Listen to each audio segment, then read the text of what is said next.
Hi guys, welcome back to our channel. Guys, మన ఛానల్లో cricket సంబంధించిన ప్రతి చిన్న అప్డేట్ మన ఛానల్లో రెగ్యులర్ వస్తుంటాయి. ఇంకా మన ఛానల్ని సబ్స్క్రైబ్ చేసుకోకపోతే గైస్ బటన్ సబ్స్క్రైబ్ చేసుకోండి, పక్కన బెల్ ఐకాన్ ని యాక్టివేట్ చేసుకోండి. అండ్ అదే ఇంకా మన వీడియో లైక్ చెప్తే గైస్ బటన్ లైక్ చేసి మన వీడియోగా తింటేదాం. గైస్ తప్పకుండా లైక్ చేయండి, లైక్ చేస్తే మన వీడియో మార్కెట్ కి ఫాస్ట్ రీచ్ అవుతుంది. ఐపీఎల్ 2026 ఆక్షన్ కి మరింత టైం అయితే లేదు. డిసెంబర్ 13 లేదా 15 మధ్యలో ఆక్షన్ ఉంటుంది. సో కాబట్టి నవంబర్ 15 లోపు అన్ని టీమ్స్ వాళ్ళ రిటర్న్స్ లిస్ట్ ని బీసీసీఐ అయితే సబ్మిట్ అయితే చేయాలి. సో కాబట్టి ఇవన్నీ చూస్తే మరి ఇంకా 20 డేస్ కూడా టైం అయితే లేదు. ఈ వీడియోలో మనం మెయిన్ గా చూసేది ఏంటంటే మన సన్ రైజర్స్ హైదరాబాద్ ఎవరిని రిలీజ్ చేస్తుందో ఈ వీడియో అయితే మనం క్లారిటీగా చూద్దాం. అంతకన్నా ముందు ఇంకా మన ఛానల్ ని సబ్స్క్రైబ్ చేసుకోకపోతే గైస్ వెంటనే సబ్స్క్రైబ్ చేసుకోండి. రాబోయే ఐపీఎల్ గురించి ప్రతి చిన్న అప్డేట్ మన ఛానల్లో రెగ్యులర్ వస్తుంటాయి. నాట్ ఓన్లీ దట్, ఇప్పుడు జరిగే ఆస్ట్రేలియాతో సిరీస్ అప్డేట్స్ కూడా మన ఛానల్లో రెగ్యులర్ వస్తుంటాయి. కాబట్టి ఖచ్చితంగా మన ఛానల్ అయితే సబ్స్క్రైబ్ చేసుకుని అండ్ పక్కన బెల్ ఐకాన్ అయితే యాక్టివేట్ అయితే చేసుకోండి. ఇక మన Sunrisers Hyderabad last season లో మనం చూసినాగా చాలా డిసప్పాయింట్మెంట్ అయితే చేసిండు. స్టార్ట్ మాత్రం మామూలు లేదు. 6 పైన ఏ విధంగా గెలుచులో మనం చూసినాం. మొత్తం సీజన్ మొత్తం థరోలీ ఆ విధంగా ఉంటుంది అనుకున్నాం. బట్ ఆ విధంగా ఉండకపోయినా కానీ మనలో క్వాలిఫై అవుతారు అనుకున్నాం. తీరా చూస్తే టూ మచ్ డిసప్పాయింట్మెంట్ అయితే కనబడుతుంది. సో కాబట్టి కొన్ని లోపలైతే ఖచ్చితంగా ఉన్నాయని చెప్పుకోవచ్చు. మెయిన్గా చూసుకుంటే బౌలింగ్ అనేది చాలా ఇబ్బంది అయితే ఉందని చెప్పుకోవచ్చు.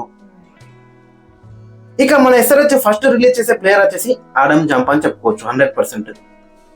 ఆడమ్ జంపా లాస్ట్ సీజన్ లో 2 మ్యాచ్లు అయితే ఆడిండు. ఇంజూర్ కారణంగా సీజన్ అయితే మిస్ అయిందని చెప్పుకోవచ్చు. ఆడిన 2 మ్యాచ్లో కూడా 2 వికెట్ మాత్రమే తీసిండు. ఇతను వచ్చేసి 2.40 crores అయితే మనోళ్ళు అయితే తీసుకున్నారు. సో ఇతని బదులు ఇంకొక వేరే ఫారెన్ ప్లేయర్ అయితే మనకైతే మంచిగా అయితే కనబడుతున్నారు అక్కడ. సో వాళ్ళపైన ఫోకస్ అయితే చేయొచ్చు.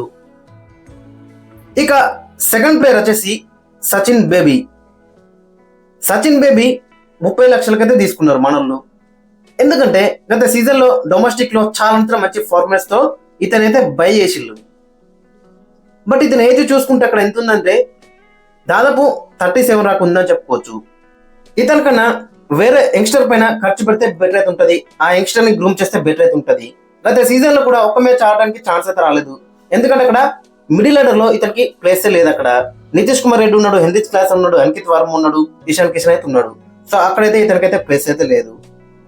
ఇక థర్డ్ ప్లేయర్ వచ్చేసి సిమర్జిత్ సింగ్. గత సీజన్ లో మనం చూసినాగా ఫస్ట్ మ్యాచ్ లో 6 పైన మంచిగా రానిచ్చిండు. ఇక తర్వాత మ్యాచెస్ లో టూ మచ్ డిసప్పాయింట్ చేసిండు. ఫ్యాన్స్ కూడా చాలా రియాక్ట్ అయ్యారు. మరి ఇతను మళ్ళీ మ్యాచ్ ఓడిపోయిందని ఇతన్ని 1.50 crores అయితే తీసుకున్నారు. మన దగ్గర పేస్ మంచిగా ఉంది. రెగ్యులర్ గా 140 చేసేటప్పుడు కూడా కన్సిస్టెన్సీ అయితే లేదు. చాలా ఎక్స్పెన్సివ్ అయితే ప్రూవ్ అయిందని చెప్పుకోవచ్చు. ఇక ఫోర్త్ ప్లేయర్ వచ్చేసి వియన్ మల్డర్ గత సీజన్ లో బ్రైడన్ కార్డ్స్ ప్లేస్ లో అయితే వచ్చిండు. మనోడు ఒక మ్యాచ్ ఆడిండు, బౌలింగ్ లో 9 runs ఇచ్చిండు. బట్ ఇతను కూడా అక్కడ ప్లేయింగ్ లెవెల్ లో ఛాన్స్ అయితే దొరుకుతలేదు. ఎందుకంటే ఆ ఫారెన్ ప్లేయర్స్ లో చూసుకుంటే హెన్రిచ్ క్లాస్ ఉన్నాడు, Travis Head and Pat Cummins captain ఏ విధంగా ఉంటాడు. అండ్ ఫోర్త్ ప్లేయర్ వచ్చేసి కమిందు మెండిసార్, ఇషాన్ మలింగ్ అయితే ఆడించిల్లు. సో అక్కడ ఇతనికైతే అకామిడేషన్ అయితే లేదు. సో కాబట్టి ఇతనైతే రిలీజ్ చేసే అవకాశం ఉంది. అండ్ బ్రైడన్ కార్డ్స్ ని రిటర్న్ చేసుకునే అవకాశం అయితే మనకు రావడుతుంది. ఇక ఫిఫ్త్ ప్లేయర్ వచ్చేసి అభినవ్ మనోహర్ గత సీజన్ లో 8 మ్యాచ్ అయితే ఆడిండు. రెప్యుటేషన్ ఉంది, తను పెద్ద 6 కొడతాడు, డౌన్ ది ఆర్డర్ వచ్చి మ్యాచ్ ను ఫినిష్ చేస్తాడు, ఒంటి చేస్తా అనుకున్నాం. తీరా చూస్తే 8 మ్యాచ్ లో 61 runs మాత్రం కొట్టిండు. యావరేజ్ చూసుకుంటే మీరు దడుచుకుంటారు, 12 మాత్రం ఉంది. ఇక స్ట్రైక్ రేట్ చూసుకుంటే ఇంకా చాలా దారుణంగా అయితే ఉందని చెప్పుకోవచ్చు. 8 మ్యాచ్ ఆడితే 100 స్ట్రైక్ రేట్ మాత్రం ఉంది, దట్టు ఫినిషర్. సో ఇక్కడ మీకు అర్థమవుతుంది మరి అభినవ్ మనోహర్ గత సీజన్ ఎంత డిసప్పాయింట్మెంట్ చేసిండో అనేది. 8 మ్యాచ్ ఆడితే 61 runs, 12 average, 100 strike rate, 3.20 crores అయితే లాస్ట్ సీజన్ ఇతని పైన ఖర్చు చేసిండు. సో కాబట్టి 100% ఇతనైతే రిలీజ్ చేసే అవకాశం ఉంది. ఇక 6th ప్లేయర్ వచ్చేసి రాహుల్ చహర్. పాపం ఇతను తప్పైతే ఏం లేదని చెప్పుకోవచ్చు. ఎందుకంటే ఇతనికి ఒక్క మ్యాచ్ ఆడడానికి ఛాన్స్ అయితే రాలేదు. 3.20 crores పెట్టి తీసుకున్నారు. ఇతని దగ్గర మంచి లెగ్ బ్రేక్ ఉంది. మన టీమ్ దే కాడిండు, గత సీజన్ లో ముంబై ఇండియన్స్ కాడిండు, పంజాబ్ కింగ్స్ కాడిండు, మంచిగా ప్రూవ్ చేసుకున్నాడు, మంచిగా వికెట్ తీసిండు. బట్ ఎస్ఆర్హెచ్కి వచ్చిండు 3.20 crores పెట్టిల్లు మనోళ్ళు. బట్ నెట్స్లో కోచెస్కి అండ్ స్టాఫ్కి అయితే ఇతని బౌలింగ్ అయితే నచ్చలేదట. సో కాబట్టి ఇతనికైతే ఒక్క మ్యాచ్ కూడా అవకాశం అయితే రాలేదు. సో కాబట్టి ఖచ్చితంగా ఇతనైతే రిలీజ్ చేసే అవకాశం ఉంది. ఇక నెంబర్ 7 ప్లేయర్ వచ్చేసి మొహమ్మద్ షమి. మొహమ్మద్ షమి ఆక్షన్లో బై చేసిన తర్వాత ఫ్యాన్స్ మాత్రం చాలా హ్యాపీగా ఫీల్ అయ్యారు. ఎట్లాగో భూమి మనకి దొరకలేడు, అతన్ని రీచ్ చేసిళ్ళు అద్దనుకున్నారు. సో భూమి తర్వాత బెస్ట్ బౌలర్ వచ్చేసి స్వింగ్ బౌలర్ వచ్చేసి మొహమ్మద్ షమి. ఎక్స్పీరియన్స్ ఉంది, టీమిండియా కూడా రెగ్యులర్ ఆడుతుంది అప్పట్లో. సో మంచిగా ఉంటా అనుకున్నాం. తీరా చూస్తే షమి ఓవర్కి 11 అయితే ఇచ్చిండు ప్రతి మ్యాచ్లో. 11కి ఎక్కువనే. ఇంకా 9 మ్యాచ్ ఆడితే జస్ట్ 6 వికెట్లు మాత్రమే తీసుకున్నాడు. బట్ ప్రీవియస్ సీజన్స్లో చూసుకుంటే చాలా బెటర్ బౌలింగ్ అయితే తీసిండు గుజరాత్ టైటన్స్కి. చాలా వికెట్లు అయితే తీసిండు. బట్ లాస్ట్ సీజన్కి వచ్చేసరికి ఏంటంటే ఇంజురీ నుంచి అయితే కంబ్యాక్ చేస్తున్నాడు కాబట్టి పర్ఫార్మెన్స్ అయితే రాలేదు. కొంచెం 100% ఫిట్ అయితే లేడు. But Shami EC champion bowler అని చెప్పుకోవచ్చు. బట్ లాస్ట్ సీజన్లో అయితే పర్ఫార్మెన్స్ అయితే రాలేదు. 10 crores పెట్టి తీసుకున్నారు కాబట్టి ఖచ్చితంగా ఇతనైతే రిలీజ్ చేసే అవకాశం అయితే మనకు 100% కనబడుతుంది. ఇక నెంబర్ 8 పేరు వచ్చేసి ఇషాన్ కిషన్.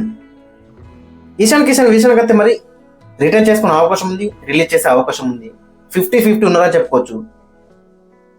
కొన్ని రూమర్స్ ప్రకారం ఖచ్చితంగా రిలీజ్ చేస్తారని రూమర్స్ అయితే వస్తున్నాయి పెద్ద పెద్ద సోర్స్ల నుంచి.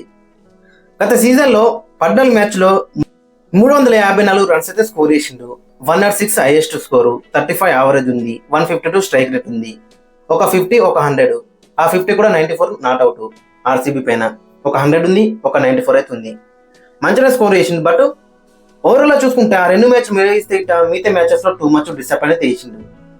అనుకున్నట్టయితే ఆడలేకపోయిందని చెప్పుకోవచ్చు. చాలా ఎక్స్పెక్టేషన్స్ అయితే పెట్టుకున్నాం ఇషాన్ కిషన్ పైన, కన్సిస్టెంట్ గా ఆడతారని. బట్ ఆ 2 మ్యాచ్ మిగతా చాలా డిసప్పాయింట్ అయితే చేసిండు. 11.25 crores అయితే తీసుకున్నారు లాస్ట్ సీజన్ లో. సో కాబట్టి మరి ఇతన్ని రిలీజ్ చేసే అవకాశం ఉంది, రిటర్న్ చేసే అవకాశం కూడా మనకైతే కనబడుతుంది.